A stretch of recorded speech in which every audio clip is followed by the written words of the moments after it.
Sugatan sa pananaksak ang isang lalaki sa Quezon City. Ang ikinagulat ng nakasaksi, walang umawat sa mga suspect. Saksi, si Mark Salazar.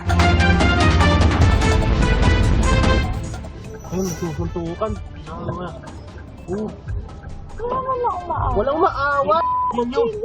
Pauwi na ang motoristang ito nang masaksihan ang saksakan sa barangay Pasong Tamo, Quezon City kagabi. Walang maawa. Walang maawa.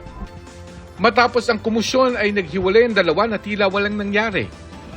Nakaligtas ang biktima na si Jonas, hindi niya tunay na pangalan.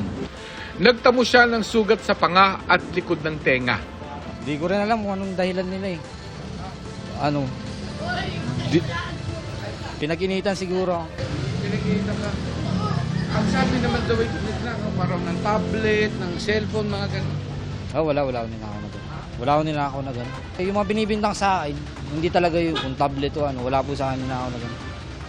Meron last year na ano, parang taon pa. Last year, ano yung kinuha mo last Cellphone year? yun, cellphone. Nalaman nun namin mekaniko siya. Mekaniko. Nung kais ko gumagawa ko siya ng mga motor.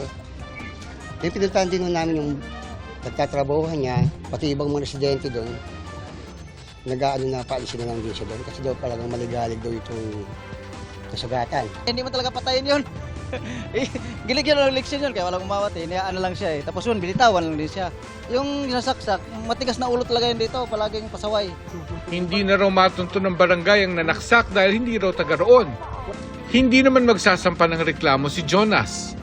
Ihahatid na rin ng barangay si Jonas sa Bicol para makasama ang kanyang mga kaanak doon. Para sa GMA Integrated News, Mark Salazar, ang inyong saksi. Mga kapuso, maging una sa saksi. Mag-subscribe sa GMA Integrated News sa YouTube para sa iba't ibang balita.